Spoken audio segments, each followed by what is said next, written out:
Se você quiser me acompanhar, você me acompanha. Se não, Salmo de número 115.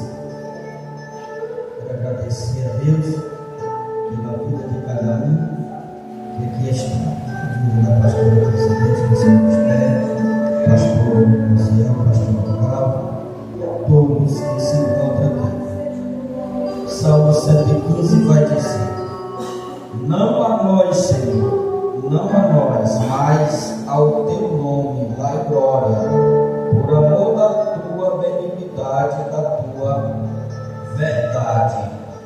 Porque dirão as nações: onde está o Deus?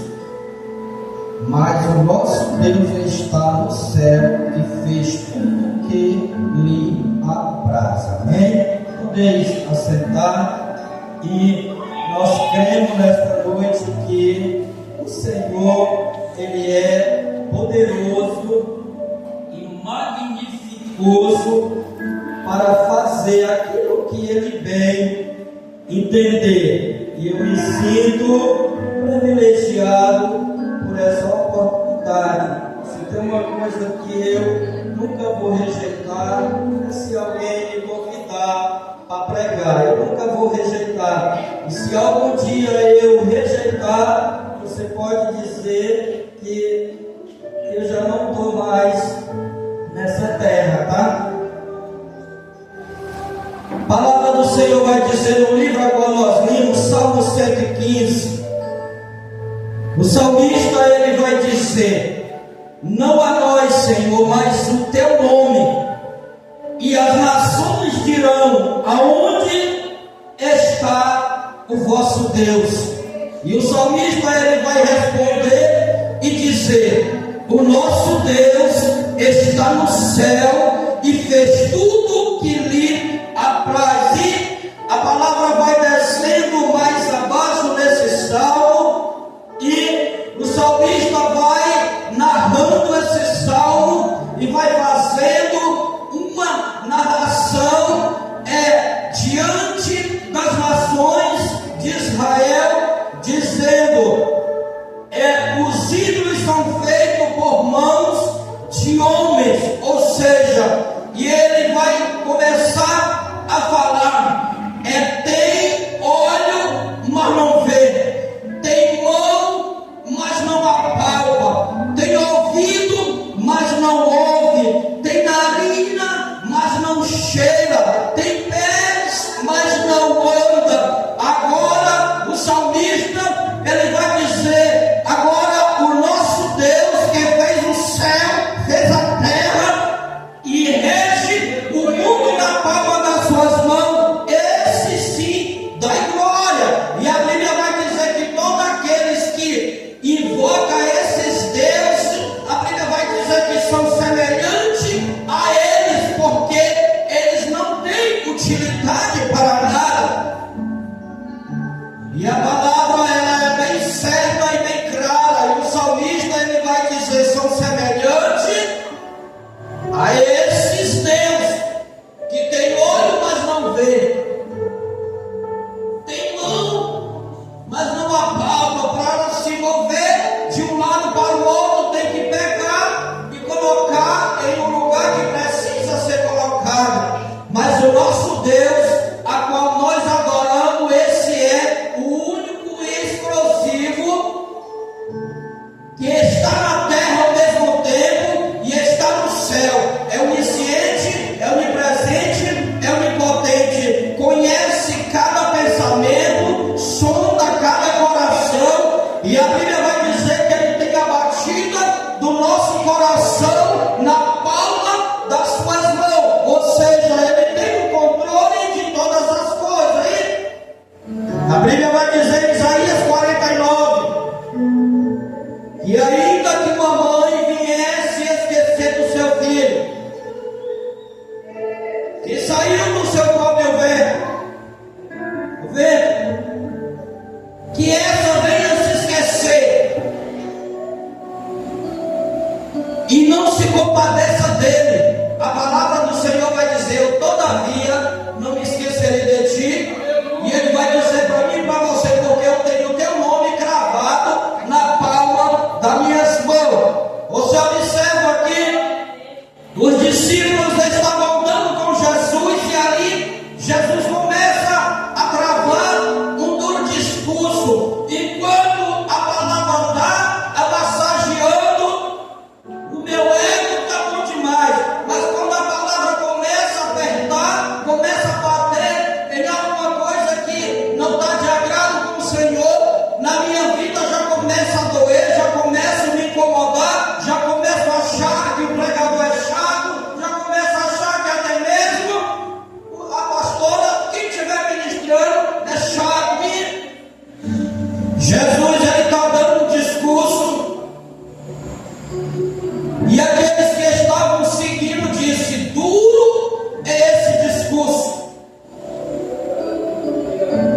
E Jesus olhou e disse para os seus 12 que estavam com ele.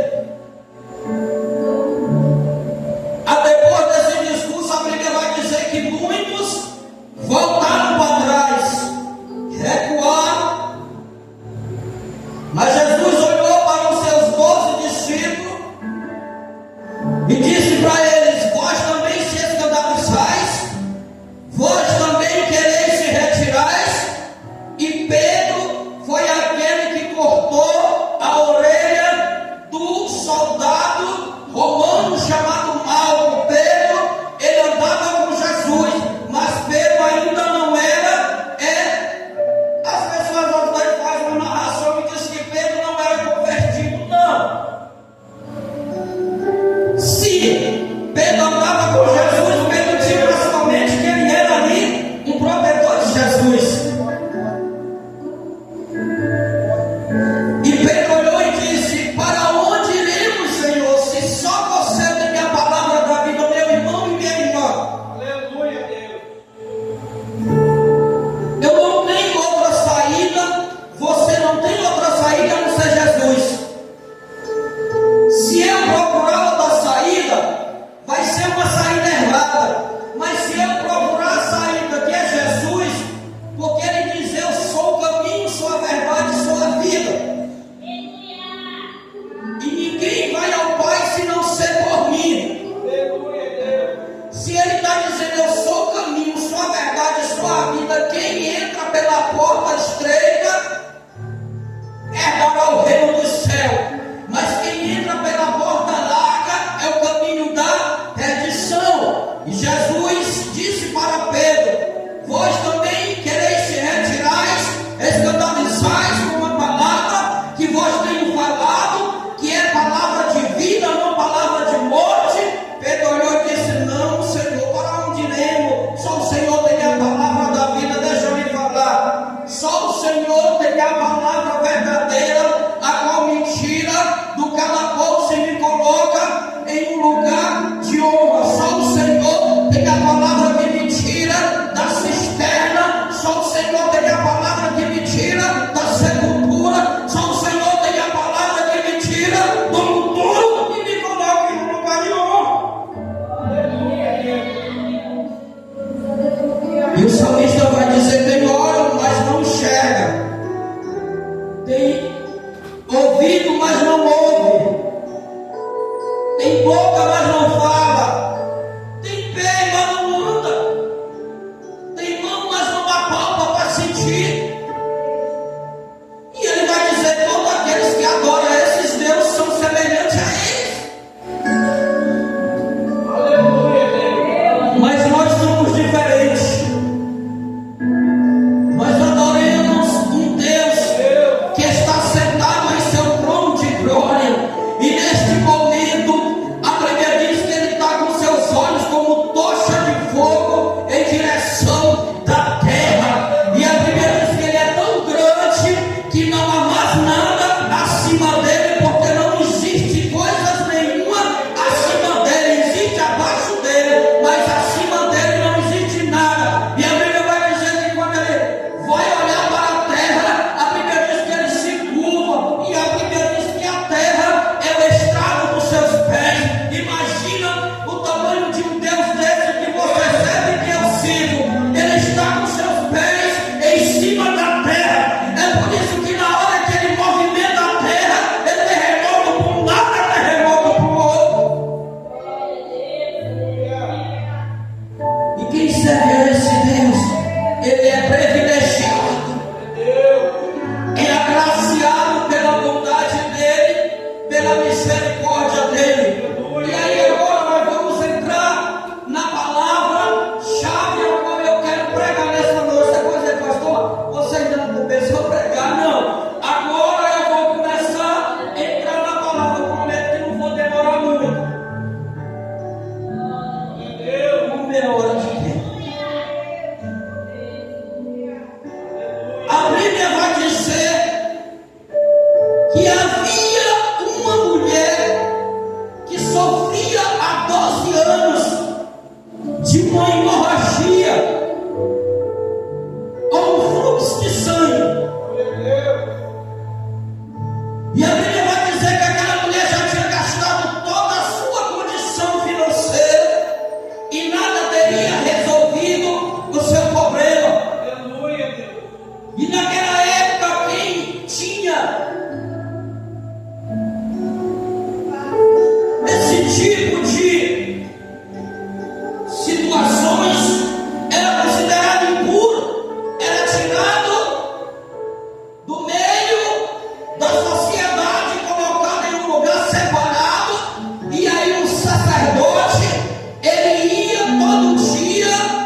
E a Bíblia vai dizer que aquela mulher, 12 anos, sofria de um fluxo de sangue. E já havia gastado tudo que tinha. E a Bíblia diz que aquele que confia na força do seu próprio braço, ele não alcançará misericórdia. E a Bíblia vai dizer que aquela mulher está ali já desfalecida, sem esperança de vida, mas ela ouviu falar que Jesus ia passar em determinado lugar, e ela ouviu que Jesus ia passar em determinado lugar. A Bíblia diz que ela resolve a tomar uma decisão. Agora imagina, meu irmão e minha irmã, vamos nesta noite raciocinar só 2 minutos como se encontrava aquela mulher. Uma hemorragia, você já pode imaginar de que forma ela é, como ela é. Aleluia. E a Bíblia não vai relatar como foi que aquela mulher chegou até Jesus. E a Bíblia vai dizer que aquela mulher ouve que Jesus ia passar. E aonde Jesus estava, a multidão acompanhava Jesus, porque quem é que não quer estar perto de Jesus? A multidão acompanhava Jesus, uns queriam ser curados, outros queriam ser libertos de enfermidade, outros queriam ser libertos de possessões malignas, enfim, cada um tinha um problema. E a Bíblia diz que Jesus vai andando e a multidão atrás, e aquela mulher, ela toma uma decisão e ela diz consigo: se somente eu tocar na orla da sua veste, eu então serei curada. Imagina, meu irmão, aquela mulher, ela já tinha acabado tudo, mas naquele momento aquela mulher resolve botar a sua fé em ação. Eu sempre digo que um momento, um segundo que nós colocamos a nossa fé em ação, acontece o sobrenatural, acontece o extraordinário na nossa vida. Aquilo que está complicado fica descomplicado, aquilo que está errado vai ficar certo. E a Bíblia diz que Jesus vai andando e aquela mulher, eu imagino mais ou menos, eu vou só fazer aqui de que forma mais ou menos, não é que a Bíblia vai dizer. Eu imagino que aquela mulher vai se arrastando, fraca, chocada, desse jeito, mas ela está dizendo: eu vou tocar na orla, eu vou tocar, e eu creio que cada passo que aquela mulher dava, era uma força que Jesus dava para ela. Quando ela tocou na orla de Jesus, a Bíblia diz que imediatamente o sangue estancou.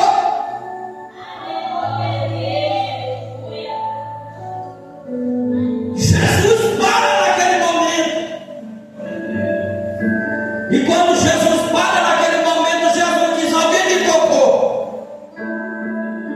E a multidão olha para um lado, olha para o outro, o seu discípulo diz: mestre, a multidão te oprime, ninguém te tocou. E Jesus diz: alguém me tocou. Aleluia, Deus. E Jesus diz: porque de mim saiu virtude.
melhor é perseverar.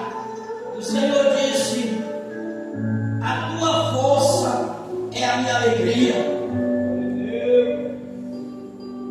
Ele disse: no mundo tereis aflição, mas tem de bom ânimo, porque eu venci. E se Jesus está dizendo para mim, para você, que ele venceu, você também vencerá, porque você serve a ele. Imagine, Jesus deixa o seu discípulo em um certo lugar e vai orar. E a Bíblia diz que eles estão no meio do oceano, no meio do mar. Mas toda vida que você tiver em próximo de receber uma vitória, a tempestade vai se levantar. Não fique pensando que você vai ser abençoado e não vai ter tempestade. A tempestade vai se levantar, a dificuldade vai se levantar, as perseguições vai se levantar, mas porém o dono do barco está no controle. E a Bíblia vai dizer que ali Jesus se afasta um pouco para orar, e a Bíblia diz que começa-se uma grande tempestade, e a tempestade ela começa a vir sobre o barco, e a tempestade é ao contrário. Não tem aquela vez que tudo está dando errado, tudo está dando ao contrário, e a gente entra em desespero, e Deus está olhando de lá e dizendo: meu filho, ou minha filha, tá assim, é porque eu quero te mostrar do que eu sou capaz. Deus, ele não vai ganhar causa ganha, Deus não vai curar a enfermidade que já está curada, Deus não vai resolver problema que já está resolvido. Tem que ter enfermidade, tem que ter doença desafiadora, tem que ter potestade maligna, teimosa, tem que ter problema para Jesus poder se manifestar e mostrar o seu sobrenatural na nossa vida.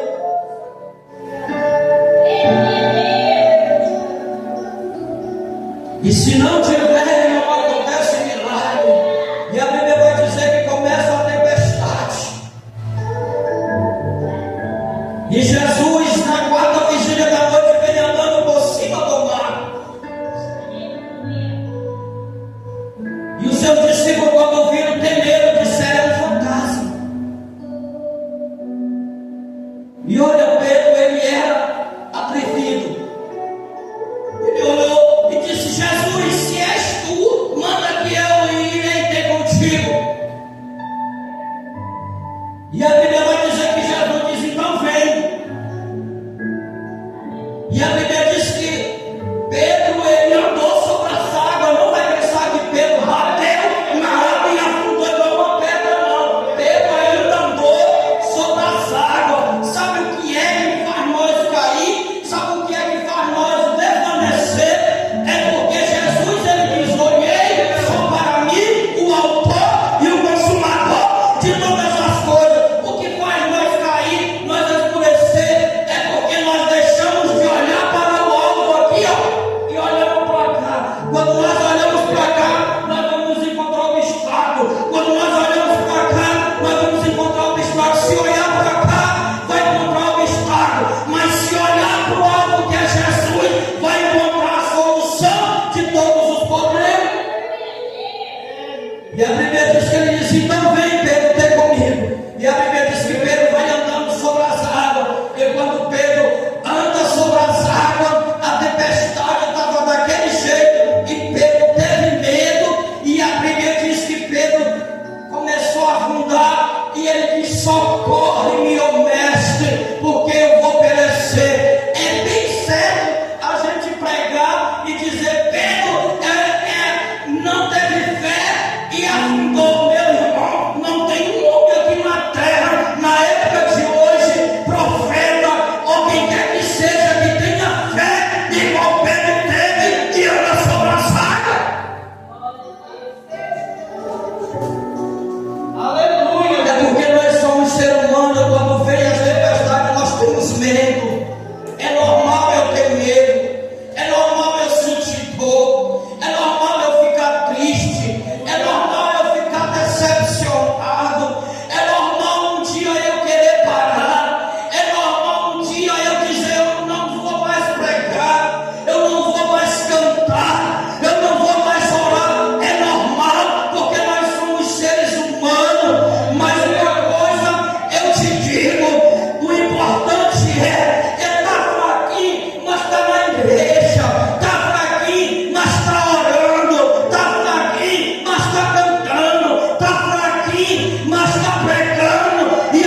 12 anos.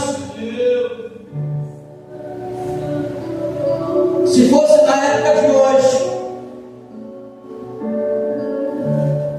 já tinham abandonado. Me lembro que eu passei nessa situação um tempo aí, em 2004. Todos me abandonaram.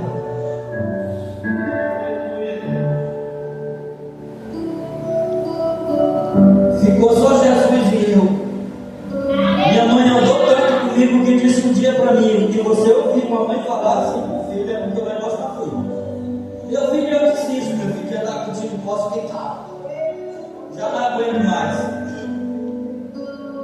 Aí se cumpre aquela palavra em Isaías 49. Pode uma mãe esquecer do seu filho, ainda que essa se esqueça, é porque se esquece.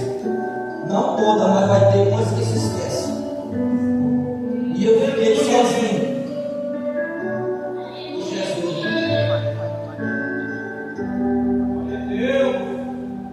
E eu dei a volta por cima.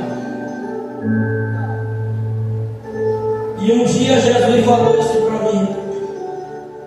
Usou um profeta para mim que eu nunca tinha visto e disse: quando todos te abandonaram, eu fui o teu pai e fui a tua mãe. Sabe o que é, meu irmão?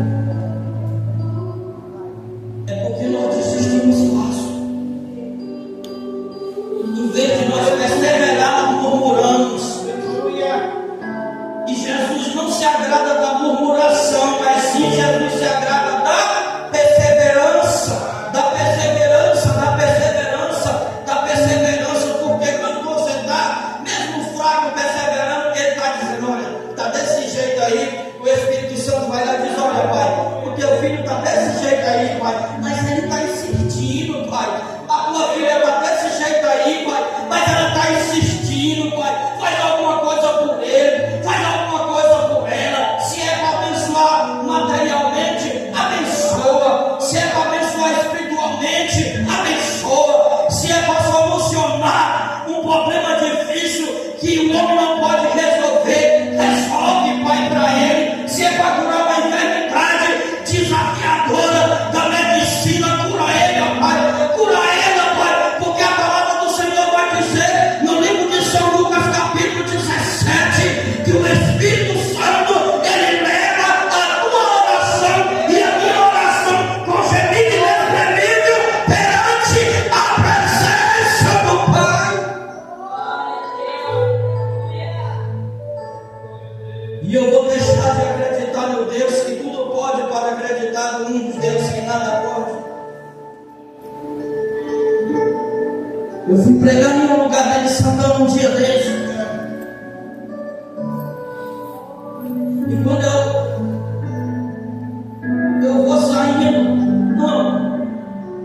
no outro dia, teve um rapaz que disse para mim: pastor, eu soube que você estava lá em Santana pregando. Eu falei: quem lhe falou? Não, foi um rapaz que mora lá perto que disse que conhece a sua voz. Eu falei: que bom.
visita ele para abençoar ele. Abraão de 80 anos, Sara de 90, aí lascou tudo, né?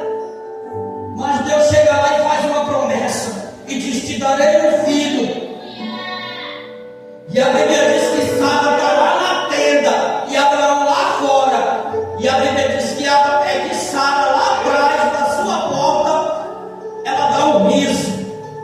E quando o anjo entra e diz para Sara: por que sorriste? E ela diz: eu não sorri. Sorriu sim, porque com Deus não importa se ele esteja fora, não importa onde ele esteja, o que importa é que ele vê tudo, sabe tudo, conhece tudo e não chega atrasado e nem chega adiantado, só chega na hora certa.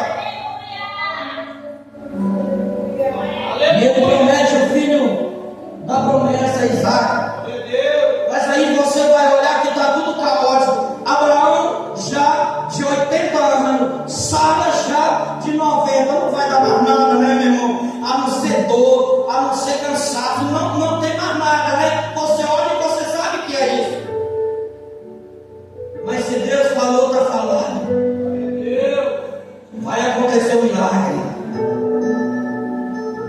Aleluia. E a Bíblia diz que passa, às vezes Deus promete e nós queremos que Deus faz amanhã, mas Ele não faz quando eu quero, Ele faz quando Ele quer, porque Ele não é dominado por homem na terra, Ele não pede conselho a ninguém, não marca reunião com ninguém para fazer o que quer, simplesmente Ele decide e faz. Aleluia, Deus. Aí passa-se o tempo, aí a Bíblia diz que Sara olha e diz: olha, isso não vai acontecer não, fica com minha serva, quer matar um filho para nós. Aí já começa a bagunçar tudo. Esperou, não aconteceu. Às vezes está tão perto do nosso milagre acontecer, aí chega a gala na nossa vida.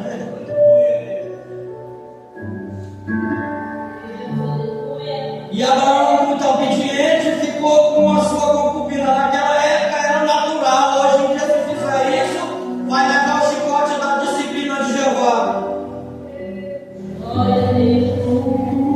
E aí nasce-se Ismael. E quando Ismael nasce, passado-se um tempo, gera-se uma contenda entre Agar e Sara. Sara pede para Abraão mandar Agar embora. E ela vai levar seu filho Ismael.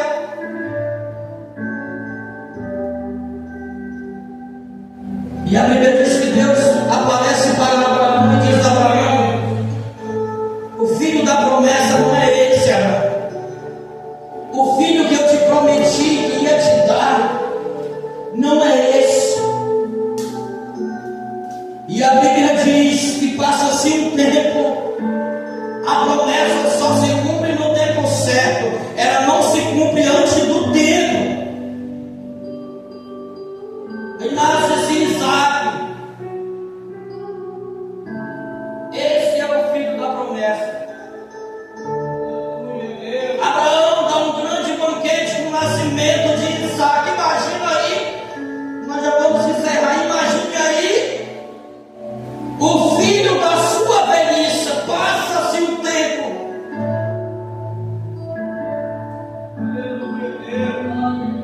Deus olha de lá e diz: Abraão, sacrifica teu filho.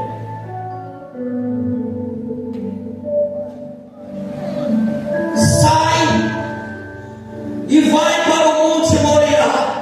Sacrifica teu filho. Imagina, você esperou tanto pelo filho e agora vai sacrificar. E o que é sacrificar, pastor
Chegamos em determinado lugar, no lugar do sacrifício, deserto, não tinha nada no deserto. Abraão começa a catar os gravetos aqui. Você vai entender nesta noite o sistema das coisas de Deus, como é que funciona. Abraão começa a catar os gravetos aqui, e aí Isaac já começa a olhar para o outro, olhar para um lado, olhar para o outro, e diz: não vejo carneiro, não vejo ovelha. A Bíblia não está dizendo, mas eu creio que Isaac diz: será que meu pai vai querer sacrificar eu?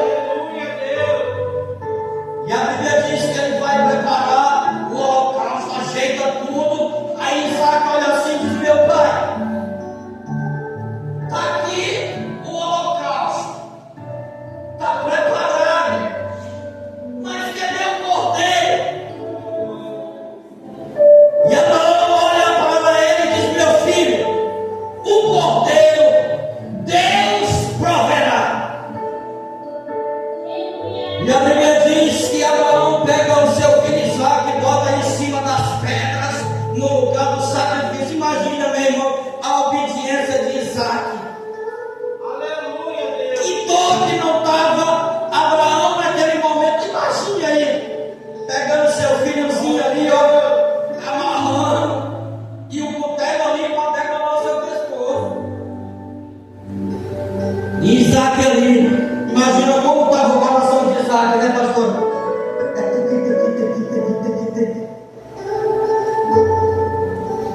E a Bíblia vai dizer que Abraão pega o seu cutelo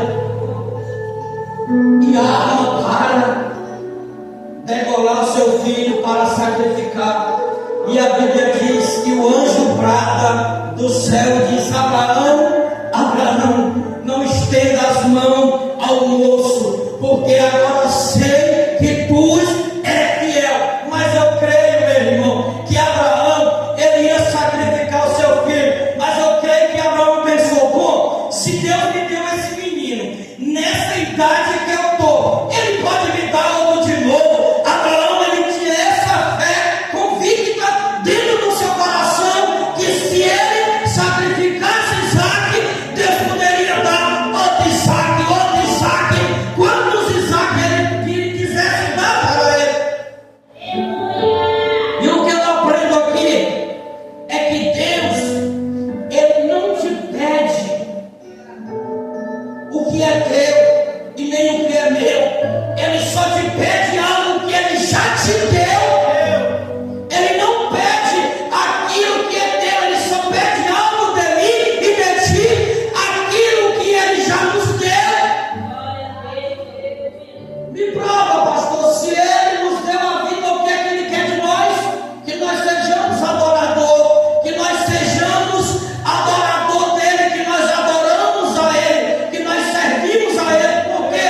Porque o salmista diz que todo ser que tem fôlego de vida louve e exalte e glorifique ao Senhor. Então, quando Deus nos prova, nos pede algo, ele está pedindo aquilo que ele já nos deu. E se ele nos deu, se ele pedir e nós entregar, ele pode nos dar muito mais. Fica de pé nessa